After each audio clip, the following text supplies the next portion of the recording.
Relativity is just a method for two people to agree on what they see if one of them is moving. And since we all move about pretty regularly, we can find many examples of how useful relativity is in everyday life, even if we don't call it by name. One miracle of modern life is the Global Positioning System, or GPS. It is pretty amazing that the GPS can pinpoint your location anywhere on Earth to within a few yards. And this magic depends entirely on the existence of 24 satellites 12,000 miles above the Earth, and a little relativity. Briefly, here's how it works. The GPS receiver gets a timing signal from several different high-flying satellites, and using Einstein's theory of relativity, it calculates the distance from each satellite. Throw in a little triangulation, and out comes your location. Simple in concept. But to do this successfully, the timing signals must be accurate to a few billionths of a second, so that the distance calculations can be accurate to a few yards. But with all this motion going on, time and distance must be reconciled carefully. Without Einstein's version of relativity, the accuracy of the global positioning system would drift more than 7 miles every day. But of course, relativity was not a new concept with Einstein. The problem of how two people reconcile their observations about the world if one of them is moving has been addressed for centuries. Let's ease our way into relativity with some common experiences.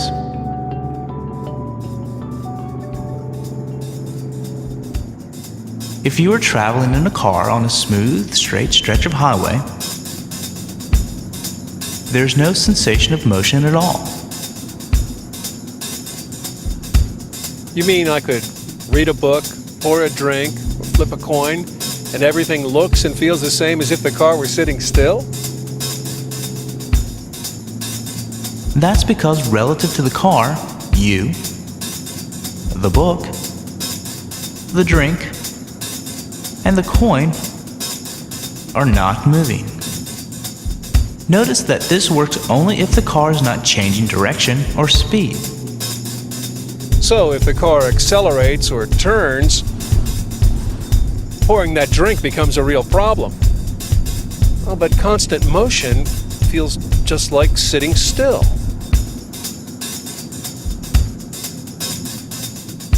And if you want to know what it feels like to move at 1,000 miles per hour, just look around. Because of the Earth's spin, we zip along our time zone at a speedy 1,000 miles per hour. And because of its motion around the sun, the Earth carries us through space about 67,000 miles per hour. And because of the motion of our solar system, about the center of our galaxy, we are moving at more than 500,000 miles an hour. But it's not enough to ask, how fast am I moving? We must ask, how fast am I moving relative to some other thing?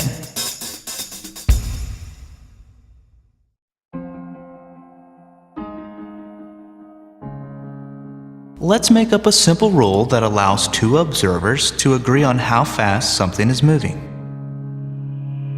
We begin at a moving walkway at the airport. The walkway is moving at a brisk 3 miles per hour. So, if Susan simply stands on the walkway, she is moving at 3 miles per hour, relative to Sarah, who is standing still but not on the walkway.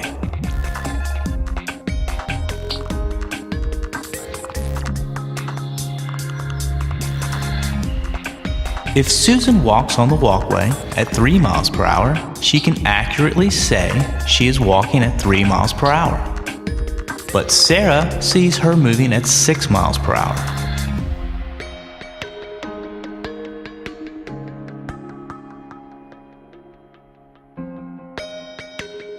And if Susan walks against the walkway at 3 miles per hour, Susan can still say she's walking at 3 miles per hour.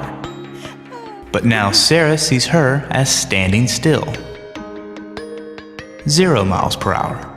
So our first conclusion is that two observers can simply add or subtract their speed with respect to each other to any measurement of velocity they make. This idea is the basis of classical relativity. Here's another scenario. Suppose there's a truck moving down the road at a constant speed of 50 miles per hour. On the back are a baseball pitcher, a catcher, and their pitching coach, armed with a speed gun. As long as the truck doesn't speed up or slow down or hit any large bumps, they can conduct pitching practice just the same as they would on the baseball field. And when the pitcher throws a 100-mile-per-hour fastball, the coach's speed gun will read 100 miles per hour. The ball is indeed moving 100 miles per hour relative to the pitcher, the catcher, the coach, and the truck. But suppose an observer standing by the side of the road clocks the speed of that same baseball. What speed would this observer measure for the ball? Well, the ball would already be moving at 50 miles per hour when the pitcher was just holding it. So this observer would measure a speed of 150 miles per hour for the pitch, the speed of the ball relative to the truck, plus the speed of the truck relative to the observer.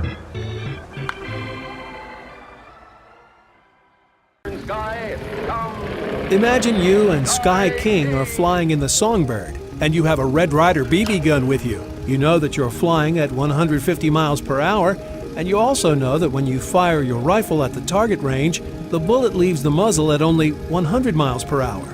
So the plane flies faster than the bullet. Now you point the rifle in the same direction that you're flying and pull the trigger. What happens? Does the bullet ever leave the muzzle? Since you're flying at 150 miles per hour and the bullet only travels at 100? Reason it out this way. The bullet is moving at 150 miles per hour just sitting in the gun, since it is moving along with you and Sky King and the Songbird. Then when you fire the gun, the bullet is blasted forward at an additional 100 miles per hour. So it leaves the muzzle at 250 miles per hour relative to the ground, 100 miles per hour relative to you, Sky King, and the Songbird. This is classical relativity. Simply add the velocities. On the ground, light from your flashlight travels at 186,000 miles per second. Now from the plane, you point the flashlight forward and turn on the beam. Does the light travel forward at 186,000 miles per second plus the speed of the plane? The example of adding velocities, in the bullet and plane example, is classical relativity at its finest. This classical version of relativity, simply adding the velocities, worked perfectly well for centuries for describing horse carts and ships, or baseballs and trucks,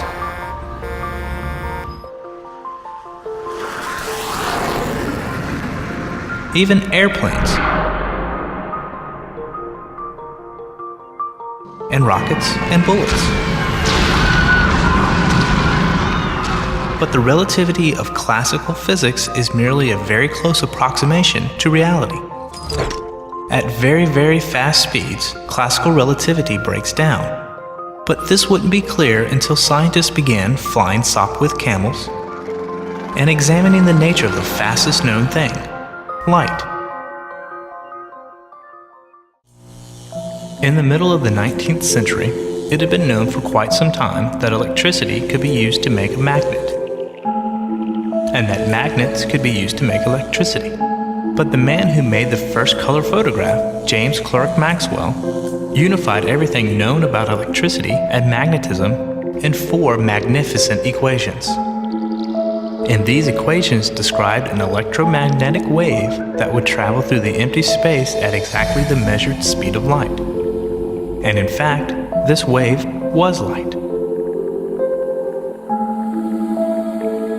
According to Maxwell, light was an electromagnetic wave that moved through empty space with a speed of 186,000 miles per second. But from the standpoint of relativity, the question naturally arises: relative to what? The equation seemed to say that light moved at 186,000 miles per second, relative to everything.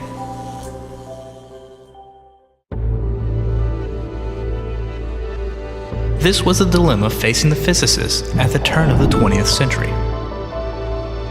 If Maxwell was right, then light moves with a velocity of c, 186,000 miles per second, always. But if classical relativity was right, there is no absolute velocities, and the velocity of light should depend on who is doing the measuring and their motion relative to the source of the light. How could both be right? Either our understanding of motion or our understanding of electromagnetism and light were in jeopardy. The very foundation of physics was facing a crisis. A 26-year-old patent clerk named Albert Einstein would provide the way out of this crisis.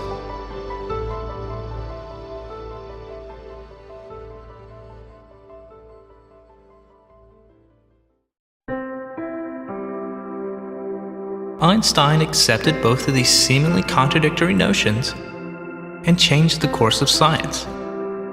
He accepted the idea of relative motion, but restated it as follows: any person moving at a constant velocity will observe the same laws of physics that a stationary person observes. And since the speed of light is part of the laws of physics, Einstein postulated that all observers will measure the same speed of light, regardless of their state of motion.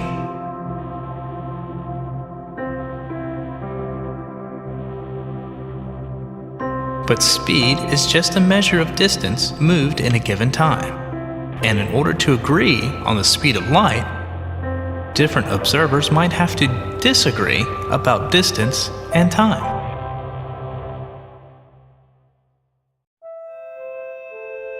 You may have heard the term light year, used in astronomy or cosmology. A light year is the distance that light travels in 1 year, about 6 trillion miles. So you could say that the speed of light is 1 light year, a distance, per year, a measure of time. You could just as easily say a light second is the distance that light travels in 1 second, about 186,000 miles. And so the speed of light is 1 light second, a distance, per second, a measure of time.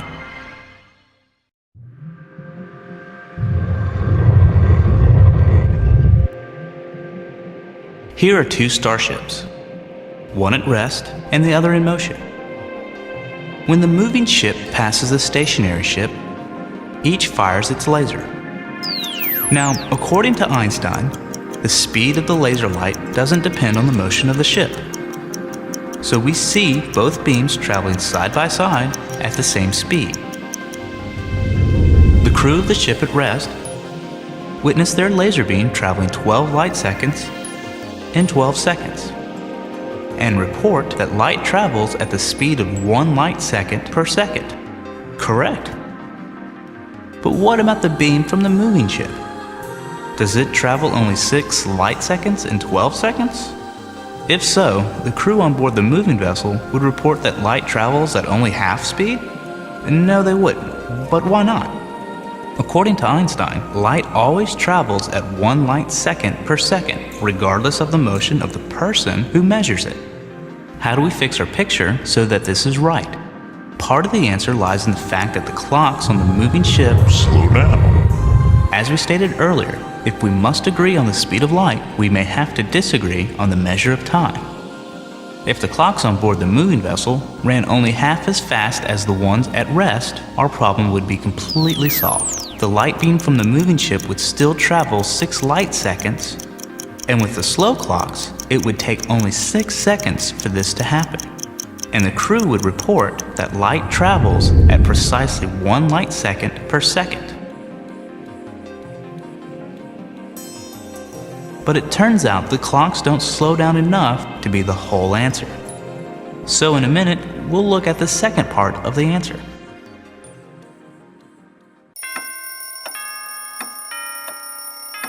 A clock is any device that counts events that occur at regular intervals.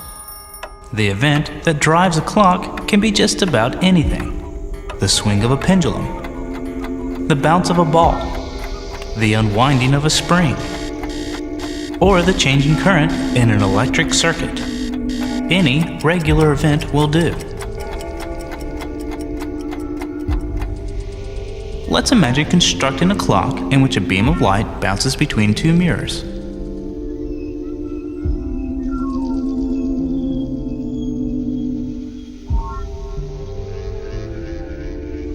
Whenever the light strikes the bottom plate, the clock advances. The advantage of using this kind of clock is that we can be sure that the observer who looks at the clock will see the timing mechanism, the beam of light, moving at the same speed. If two such clocks are stationary, then we would expect the time indicated on each clock to be precisely the same.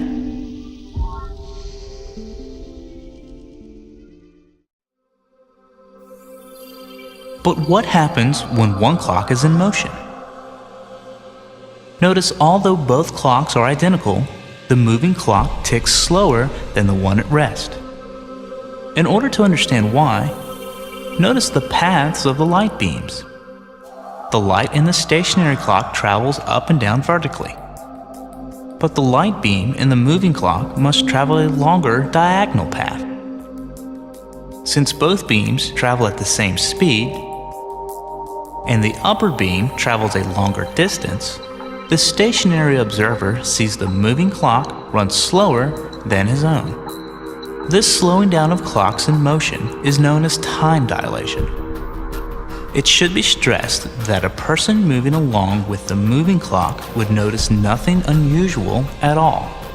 The clock and the flow of time would seem to progress normally. According to this observer, he is at rest, and the other observer is moving past him. According to him, it is the other clock that is running slowly. The flow of time in Einstein's universe is entirely relative.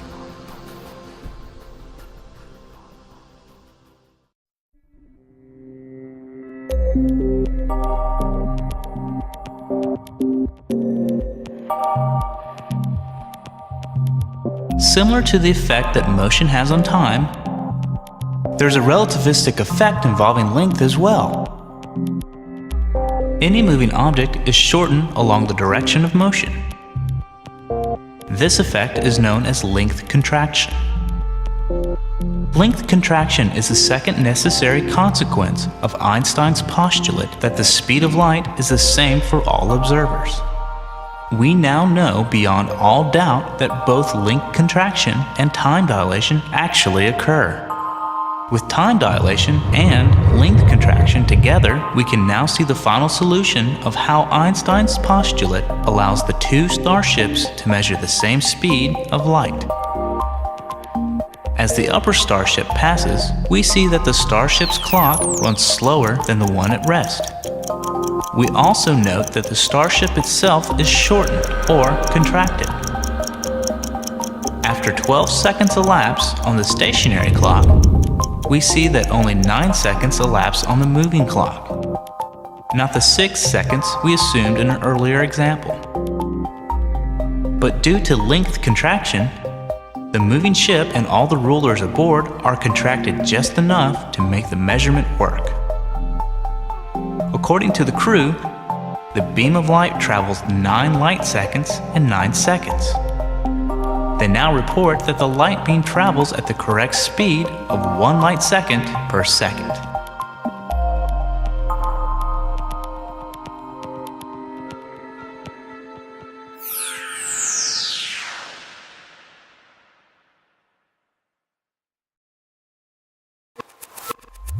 Back in 1971, 4 cesium atomic clocks were synchronized and flown on commercial planes that circled the Earth twice, and then compared to the reference clock at the U.S. Naval Observatory.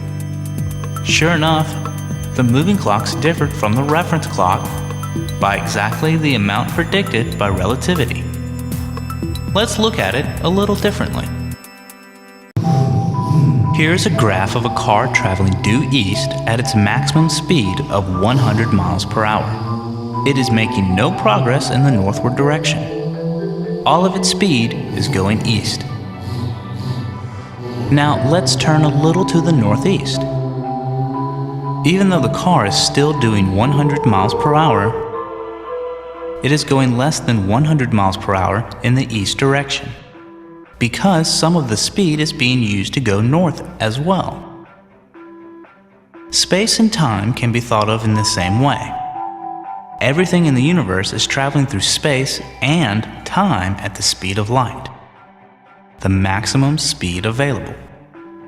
Picture time replacing east and space replacing north in the car example. If you were sitting still in space, not going north, you are traveling at the maximum speed through time, east. But if you start moving in space, north, your progress through time will slow down since some of your speed has been diverted. The faster you go through space, the slower your progress through time. If you could travel at the speed of light in the space direction, you would make no progress in the time direction at all. Time would stand still, as it does for a beam of light. And if you could go faster than the speed of light, you could travel backwards in time. Remember, if different observers must always agree on the speed of light, then they must disagree on the components of speed. Time and distance. Time and distance both shorten for moving observers. These unusual effects of relativity, time dilation and length contraction, depend dramatically on your velocity. At everyday speeds, they are simply not noticeable. The fastest that humans have ever traveled is a few miles per second, a tiny, tiny fraction of the speed of which light travels. 186,000 miles per second. But in Einstein's universe, space and time are no longer absolute. There is no single time that exists for everyone in the universe. No distance in space that everyone can agree on. Space and time, like classical velocities, are only relative. Einstein preferred to think of a single entity, space-time, in which events and measurements took place. One observer might see two events as separated by a large distance, but occurring at almost the same point in time, while another observer views the same two events as occurring nearby in space, but far apart in time. While the individual space and time separations will be different, Einstein's equations allow the two observers to agree on the combined distance through space-time.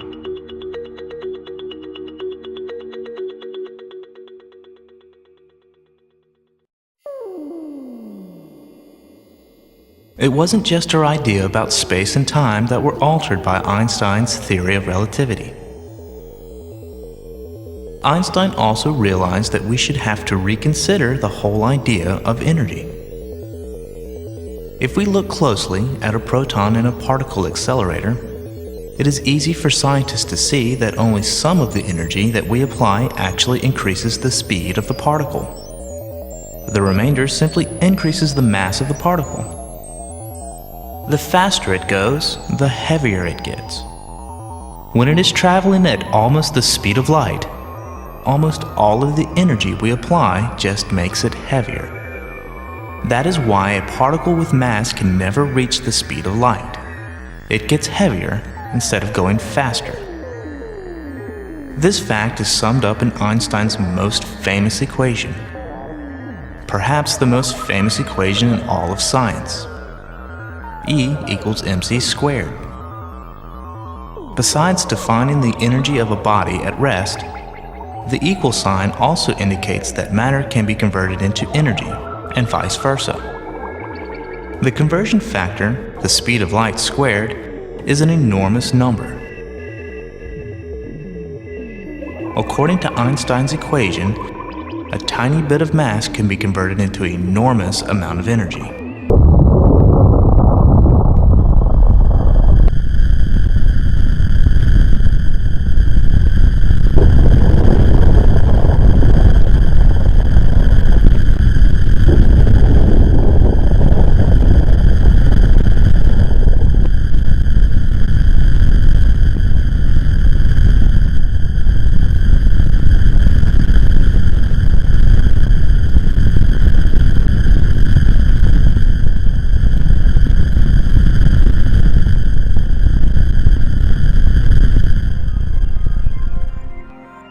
But there's more to E equals mc squared than atomic bombs. The recognition that mass can be converted into energy made it possible to understand the source of energy of the sun and the stars, still a mystery in Einstein's day. It also paved the way for the exploration of the mysterious realm within the atom, and the discovery of a whole menagerie of new particles, created from pure energy in powerful particle accelerators. In the early 21st century, nuclear power plants provide about 20% of our nation's electricity, converting a tiny fraction of mass of each uranium atom into usable energy. Perhaps even more than his idea about space and time, Einstein's mass-energy equation has had a far-reaching impact on our world and our way of life. Let's put you in a closed room in deep space, millions of miles from gravitational influence of any planet. You can float about the room effortlessly. Objects at rest remain at rest. Objects in motion float along a straight line until they collide with a wall. But if rocket engines attached to the room began to accelerate you through space, you would feel something quite different. You would feel yourself pushed by the accelerating floor. Objects at rest would seem to fall as the floor accelerated up to meet them. If the acceleration were large enough, you would be able to stand and walk about just as you would if you were back on Earth, subject to the attraction of gravity. In fact, Einstein argued, there's no way to tell the difference between being stationary under the influence of gravity or being accelerated through space. And since all observers must agree on the basic laws of physics, the laws of physics that describe gravity must be, in some sense, equivalent to those that describe acceleration through space.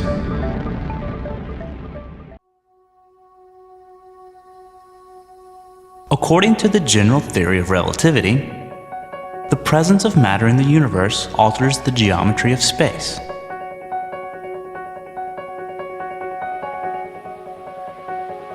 One way to visualize what happens is to imagine a bowling ball being placed on a trampoline.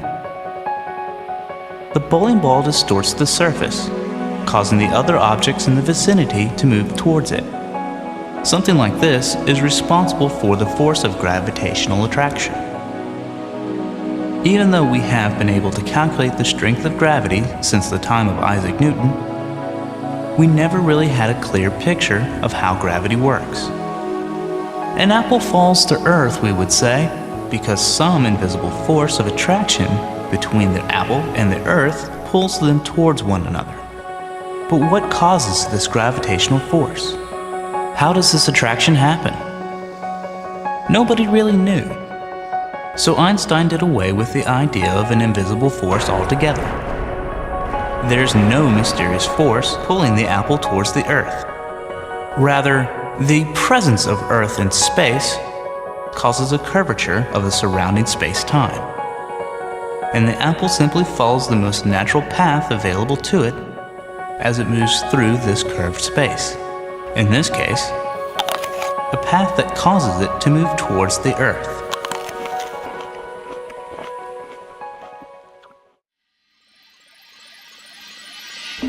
If Einstein was right, and massive objects really do curve space itself, then gravity should affect the motion of everything through that space, even light. Imagine the light from a distant star traveling past the sun.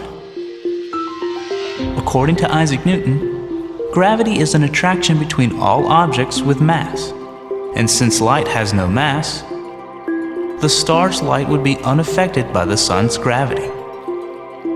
But in Einstein's picture, a massive object like the sun bends space itself, so starlight moving through the curved space should be bent by gravity.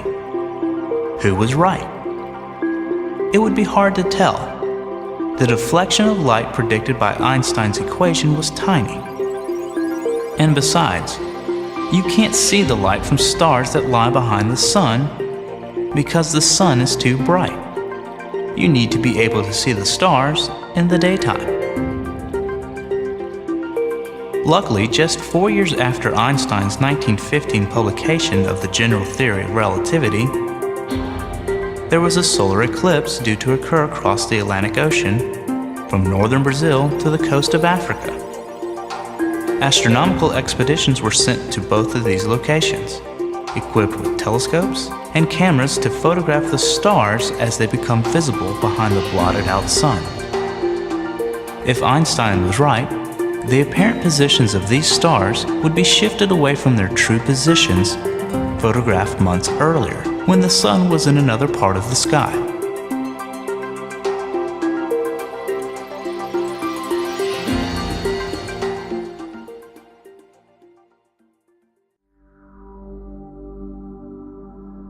We know mass distorts space.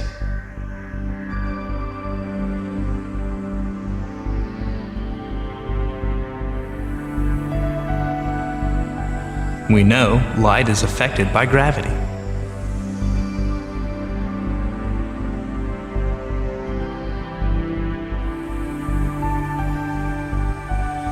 And we know Einstein's theory of general relativity makes possible one of the strangest objects ever imagined by physicists. If you could create a large enough distortion in space-time, by placing enough mass in a small enough space, you could create a region of space-time so strongly curved that nothing, not even light, could escape it. And since nothing can travel faster than the speed of light, anything that entered this region of space-time would be trapped there until quantum mechanical effects allowed it to escape. Black holes can come in any size and have any mass. All that is required is that enough mass can be concentrated to the point where it collapses under its own gravity. Stellar mass black holes are formed when stars 20 or more times the size of our own sun finally run out of fuel in their cores. They rapidly cool and collapse, and the shockwave from the collapse blows the outer layers of the stars to bits in a colossal explosion called a supernova. But the small, dense core of the star can remain bound together by the force of gravity. As it continues to collapse inward under its own weight, the atomic particles of the core are smashed together until all that is left is a black hole. In its center lies the singularity, the mass of an entire star crushed into a single point in space. Surrounding that is an invisible shell called the event horizon. This is the cosmic point of no return. Once inside the event horizon, nothing, not even light, can escape except through quantum mechanical processes. Supermassive black holes may contain billions of times the mass of our sun. These monsters lie at the center of every large galaxy. Micro black holes have tiny masses at which the effects of quantum mechanics are very important. Black holes of this type have been proposed to have formed during the Big Bang and would quickly evaporate due to said quantum mechanical effects. At the end of their life, it is believed that they would emit a sudden burst of energetic particles. but no such bursts have been detected as of 2008. We can never see into or directly know about what happens inside the event horizon of a black hole. In effect, any object that crosses this imaginary line has left our universe for good. But if nothing, not even light, can escape a black hole, then how do astronomers manage to detect them? It is possible to imagine spotting a solitary black hole by observing the bent starlight from behind it. But a better chance of detecting one would arise if they were not alone in space, but accompanied by another star. This black hole is drawing matter from a companion star, which orbits it at a distance safely outside the event horizon. As the gas spirals into the black hole, it heats up and emits huge quantities of high-energy radiation.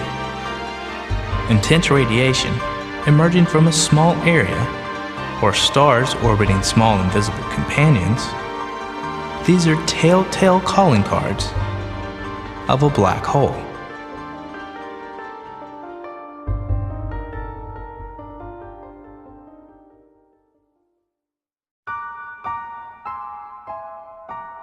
It may seem surprising, but today, more than 100 years after Einstein published his first papers on relativity, there are still aspects of his theories that have not been put to experimental test.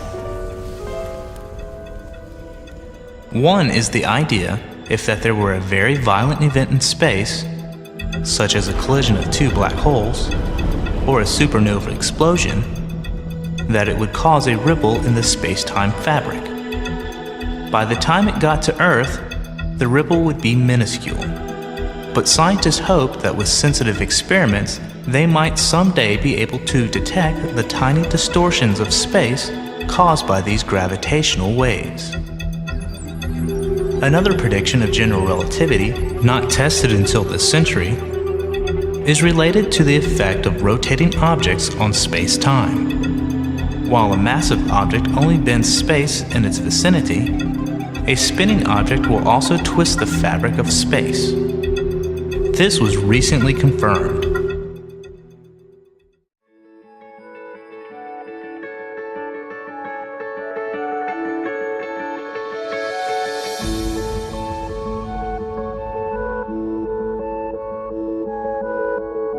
Yes, Einstein's legacy is sound, and his achievements place him alongside Galileo and Newton, as well as a small handful of scientists who completely changed our way of viewing the universe and our place in it.